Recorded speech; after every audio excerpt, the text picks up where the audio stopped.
ওইভাবে নামাজ পড়ো যেই নামাজের মধ্যে আছে মনোযোগ, ওই নামাজ পড়ো যেই নামাজের মধ্যে আছে ভয়। তুমি নামাজটা পড়তে হবে এমন ভাবে বন্ধু, একজন নামাজে দাঁড়ালেন, বন্ধুরে আমার, নামাজে যখন তিনি দাঁড়ালেন, দাঁড়ানোর পরে তিনি বলতেছেন আমি নামাজটা এমন ভাবে পড়তে চাই। কিভাবে পড়ি? কই আমি নামাজটা এমন ভাবে পড়ি, যখন আমি নামাজে দাঁড়াই আমার কাছে মনে হয় আমি ফুলচেরাতের পোলের উপর দাঁড়িয়েছি। একটু যদি নড়বড় হয় আমি জাহান্নামে নিক্ষিপ্ত হব। তার মানে হলো আমি এতটাই মনোযোগের সাথে নামাজ পড়েছি যেন আমার নামাজটা বিন্দু পরিমাণ কোনো আংশিক ভাবে যেন অগ্রহণযোগ্য বলে আল্লাহর কাছে গৃহীত না হয়।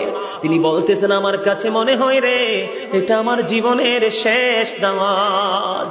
আমি এতটা ভয়, এতটা আতঙ্ক নিয়ে, এতটা তাকওয়া নিয়ে নামাজ পড়ি, আমার কাছে মনে হয় আমার পিছনে যেন আজরাইল দাঁড়িয়ে আছে, ডানে বামে সালাম ফিরাতে দেরি রে, আমার কাছে মনে হয়